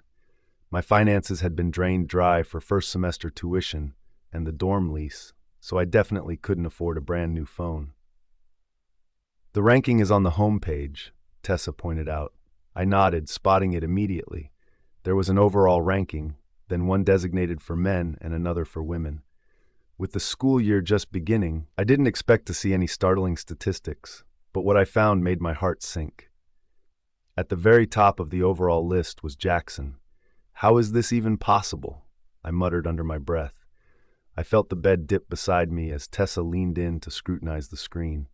How does he have 200 points already? I questioned, astonished. It's only the first day of school. Tessa chewed on her lip thoughtfully. Well, I heard he's racking up points early by sleeping with different women. He wants to overtake the list pretty quickly. I pursed my lips. Was I blind for the 2 years I loved him? How did I not notice he was this desperate? And he was with Sienna too, but I doubt she was upset about this. The second name on the list somehow made my heart drop too. Cade was close behind with 190 points. I sighed and shook my head. He's also an alpha, and I saw firsthand how he made out with that woman before. Rowan was third and Elias was fourth.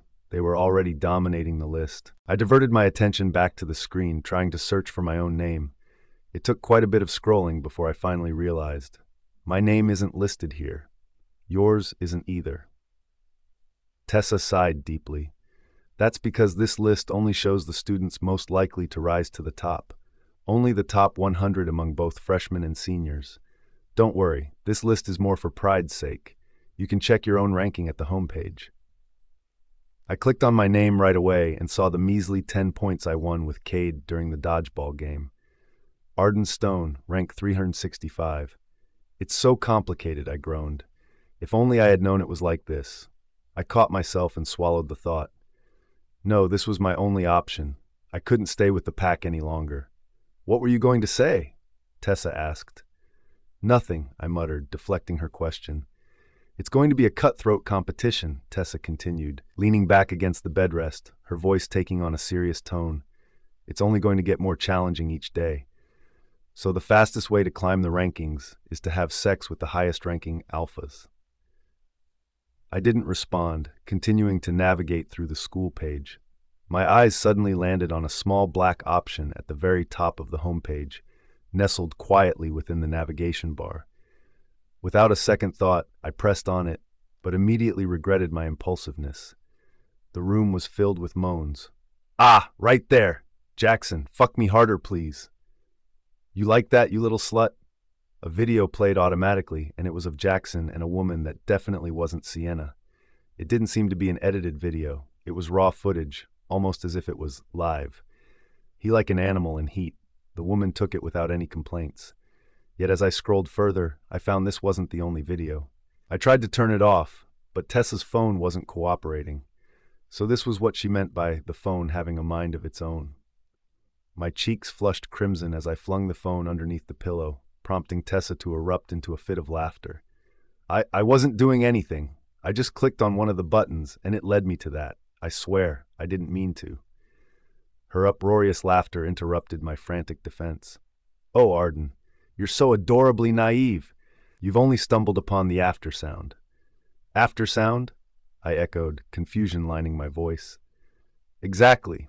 If there's an echo, then there's an aftersound. That's where the students of Elite reveal their proof of sexual points. It'd be all too easy to fabricate a story about sleeping with the alphas or anyone else, which is why this system is in place to ensure authenticity in claiming those points. And no one thinks this is even slightly strange? I exclaimed incredulously. Isn't this beyond weird? It can only be accessed using a valid student ID number. Everyone here is pretty chill about it. It's what we signed up for in Elite. I bit my lip in frustration. Crap. What have I gotten myself into? Arden. Come on, there's no time to process everything, Tessa said, offering her hand. What now? I groaned, already wanting to sleep. Now that you have access to Echo, you can become updated with the school events. The different clubs are recruiting this time. This is another thing that doesn't rely on faction loyalty, but it could still lead to us getting points. I quickly stood. That sounded like the elite I dreamed about. Tessa chuckled. Arden, you're adorable. You suddenly came to life. Let's go, I said enthusiastically, leading Tessa out of the door and out of our dorm. She shook her head in amusement as I continued to drag her. Do you even know where to go? She asked. I stopped in my tracks and smiled sheepishly before turning around. It's this way, she said, leading me to the labyrinthine gardens, where plenty of clubs had set their booths. Hundreds of freshmen wandered around the garden, looking for the club that best suited them. I looked at the signs one by one. Elite combat, I muttered. That definitely wasn't for me. There were also a lot of sports teams, but then again, I wasn't gifted with that physicality. Just then, I stopped in horror when I saw a booth with a long line. ONS Club? I said, capturing Tessa's attention. It wasn't the name that caught me off guard, but the vulgar photo of two werewolves in their animal form having sex. One Night Stand Club, Tessa introduced. They're meant for having sex within their members in order to increase their points exponentially. I smelled a familiar scent and found Jaxon bypassing through the line to input his name in. The others squealed in excitement as soon as they saw him. Are you interested in? I cut Tessa's question off by dragging her away from their booth. Well, I'm assuming you don't like that club. I shook my head. It's a breeding site for infections, I muttered. She chuckled, throwing her head back in amusement. Do you have anything in mind then? We can join multiple clubs, by the way. I think I'll just stick to one for now, I said, and she nodded in agreement. Just then, her eyes brightened when she saw the Theater Wolves Club. Can you sing or dance? She asked. I quickly shook my head. Not at all. I've never been gifted in those aspects. Do you want to join? She slowly nodded, making me smile. Go then, I said. I'll look around on my own. Tessa tilted her head. Are you sure? I can just sign my name and we can go. I shook my head with a reassuring smile. Get to know the members better, I said. Let's just wait for each other in the dorm. All right, she said after much reluctance. See you later then. I nodded and waved goodbye as I continued to navigate my way through the booths. Just then, I saw the last one at the very corner, with not much werewolves lining to sign up. I read their sign intently. Silver Quill Society. Hey! A lanky, tall man with thick-rimmed glasses and equally thick lenses greeted. Are you interested? I grabbed one of the flyers and began reading what their club was supposed to be for. It's an academic club, he began explaining as I read. We focus on increasing our grades and academic standing in elite. We also join competitions within and outside of the academy. Math, English, debate, you name it. We're one of the most prestigious and exclusive clubs in the school. I turned my attention back to him, a small smile on my lips. I was never too good with the extracurriculars, but I was proud of my academic achievements. I believed it was my greatest strength. I never got to show it much when I was in high school because of all the bullying I faced from Jackson's fans and my brother's supporters. My name's Fort, he introduced, holding out his hand. I took it with a small smile. Arden, where do I sign up? I asked right away. A wide smile appeared on his lips. You can write your name here. However, like I said, we're an exclusive club, so there's a screening for everyone. Oh, I muttered. That's okay. What do we have to do? You actually came right on time, he exclaimed. We have one last seat left for the screening before it could start. Huh? I tilted my head to the side. Fort placed his hands on my shoulders and began pushing me toward one of the buildings near the labyrinthine garden. It was one story but wide and had silver intricacies surrounding it. At the very top, the words Silver Quill were engraved in stone. Do your best. With that, Fort opened the door and pushed me inside a room filled with more than 50 freshmen. I froze in my spot as they looked at me like I wasn't meant to be there. I gulped and looked toward the front where Miss Loveson stood. She smirked as soon as she saw me. Well, it seems we're complete. We can start now. Start what? I muttered. Arden, please take your seat. I gasped softly when she said my name. She remembered it? The others, too, appeared to be on edge when she called my name, eyeing me with intensity. I cleared my throat and looked around for an empty seat, finding one near the very back. I quickly went and sat, letting out a deep breath. Fort didn't explain anything to me just yet. I shook my head, but even then I couldn't deny the loud beating of my heart. I was pretty excited for this, and with Miss Loveson as the club advisor, I was willing to do my best. "You still smell good," I heard the person next to me mutter. I quickly turned to the side and saw Elias looking at me with his head slightly tilted, a smirk playing on his lips. "I didn't expect you to be someone who would join this club. You don't look much like an intellectual." My brows instinctively furrowed. Well, maybe there was one person that didn't make this club so great. Arden. Miss Loveson cleared her throat, abruptly robbing me of the chance to retort to what Elias had said. Instead, a deep sigh of frustration escaped my lips. Why were these alphas making everything so unbearably annoying? "Silver Quill is looking for 20 new members from the freshmen," Miss Loveson announced with a smile, her enthusiasm radiating throughout the room. "Yes," she continued, her tone growing more earnest. "There are many eager candidates who wish to join our club, but not everyone will make the cut. Silver Quill is meant for the best and brightest minds among the elite. It's a prestigious opportunity," she added, her voice filled with pride. "We compete with numerous schools across the globe, rivaling some of the most esteemed institutions. I hope you comprehend the significance of this." I surveyed the room and noticed that most of my peers had a fiery determination ignited in their eyes. They weren't nervous. They were ready for the challenge ahead. In fact, they even appeared excited. My gaze drifted to Elias, who wore a lazy smirk that suggested he believed he belonged to an entirely different league compared to the rest of us. If Tessa's words held any truth, then perhaps he truly was. She'd told me that Elias Rue was one of the most formidable strategists in the East, with a reputation dating back to his youth, when he had devoured an entire library's worth of books. Aside from our limited number of members, we also maintain certain standards that you must uphold, Miss Loveson went on, her demeanor still inviting. "Don't worry, it's nothing too daunting. You simply need to maintain a grade of 88% in all of your classes and achieve an average of 90%. I imagine that won't be too challenging for an elite student, will it?" She chuckled lightly. "Now, let's dive right in. This will be a swift process since we have another batch waiting. I'm going to present you with a scenario, and you all will convey how you would respond if placed in that situation. Given that we are werewolves, the focus will be on our survival and harmony. Always remember to act as a leader," she concluded, the room falling into an attentive silence as the weight of her words settled in. "All right," she said, her smile returning. "Here's the scenario. You and your pack are under attack. 20 members of your group are cornered. Your mate is valiantly holding back the enemy, allowing those 20 members a chance to flee. You need to buy time. Your mate is the only one who can stall the attackers." Then, with a serious expression, she added, "What will you do? Choose your answer carefully." Immediately, one student raised his hand, earning disappointed glances from those around him, who were eager to answer first. "I'll let her stall them," he declared without hesitation. "Your mate comes only once in a lifetime, but your pack, they are your responsibility. You owe it to them to ensure their safety." A few heads nodded in agreement.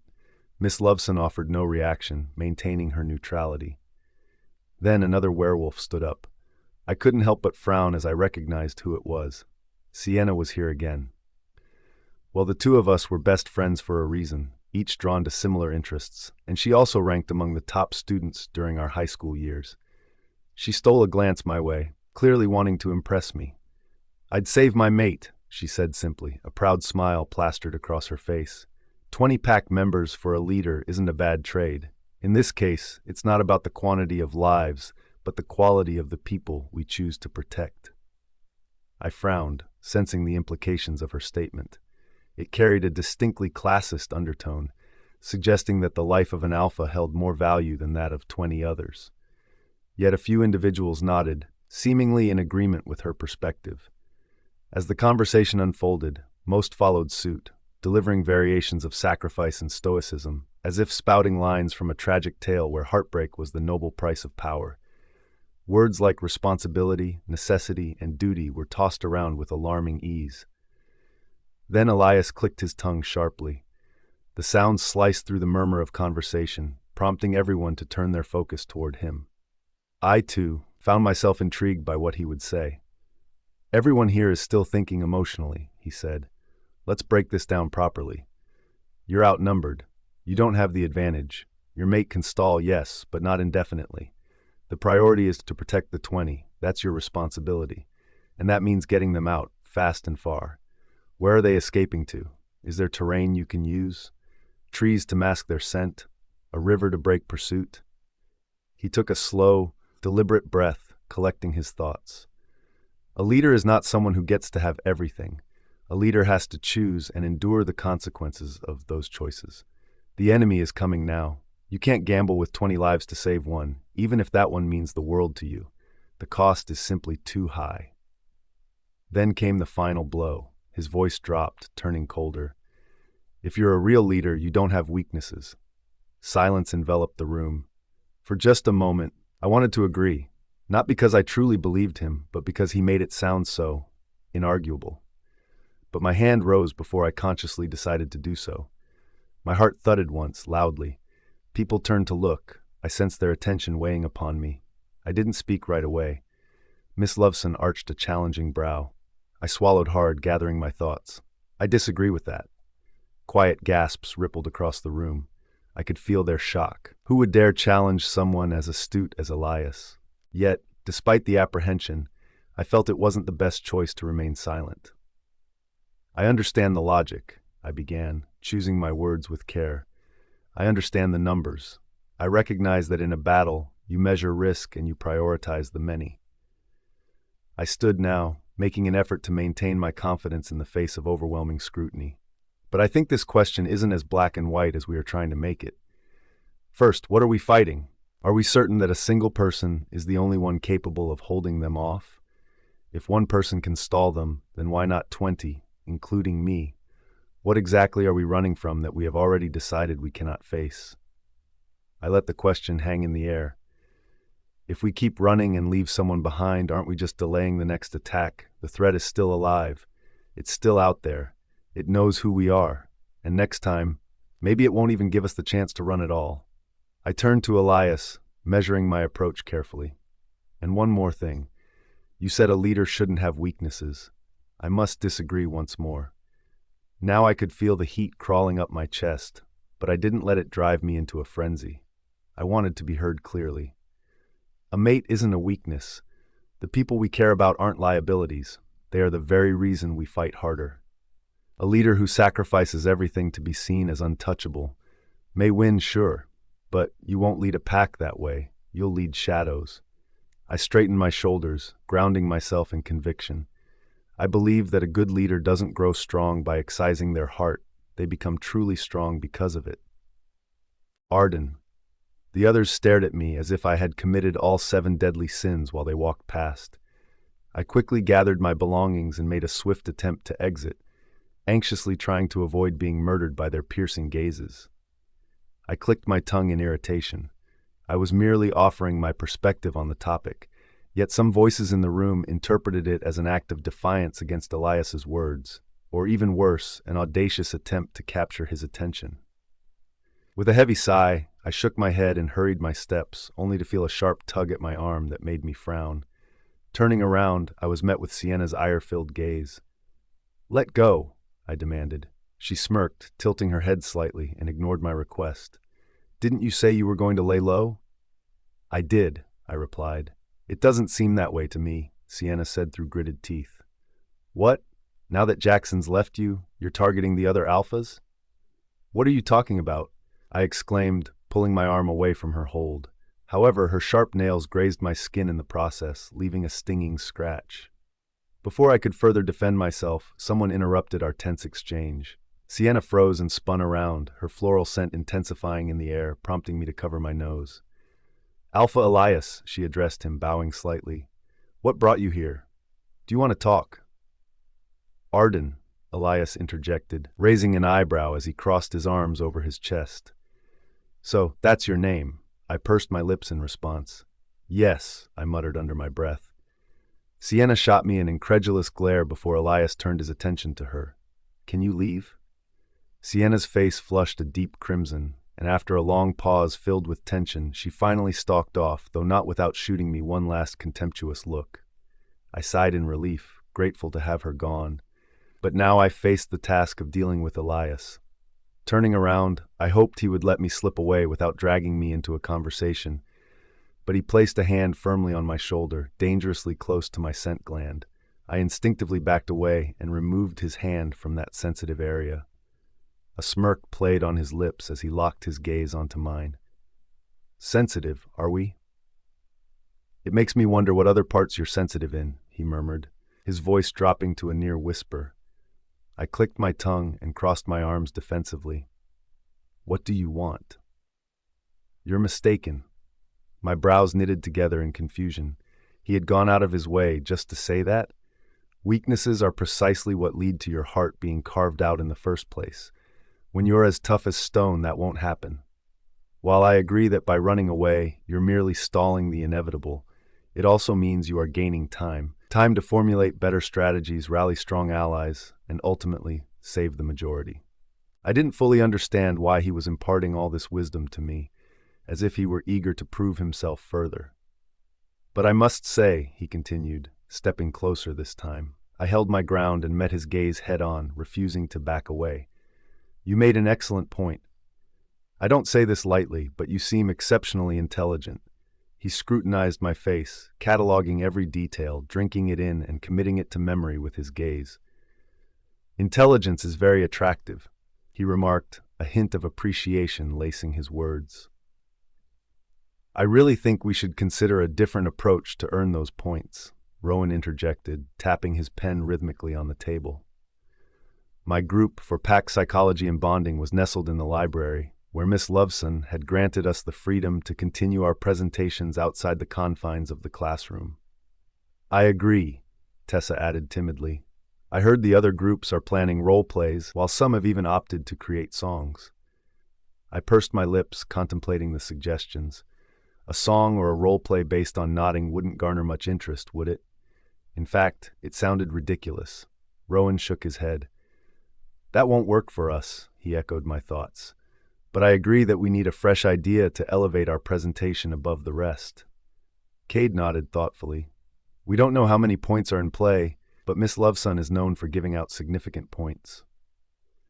We were silent for a few moments before Rowan turned to me with a small smile. "Have you slept with any of the alphas yet?" My brows furrowed, and I felt Tessa stiffen beside me. "Excuse me? If you haven't, then would you like to make a video demonstration of nodding? I think it would be really hot." I couldn't believe my ears. It was appalling how he would come up with a suggestion. He must have noticed the look on my face as he laughed out loud, throwing his head back. "Come on, it's not that weird. I'm assuming you've seen those videos in the aftersound. I'm telling you, people won't even bat an eye. In fact, your status is going to be uplifted the moment we share the video." "This is an academic project," I deadpanned.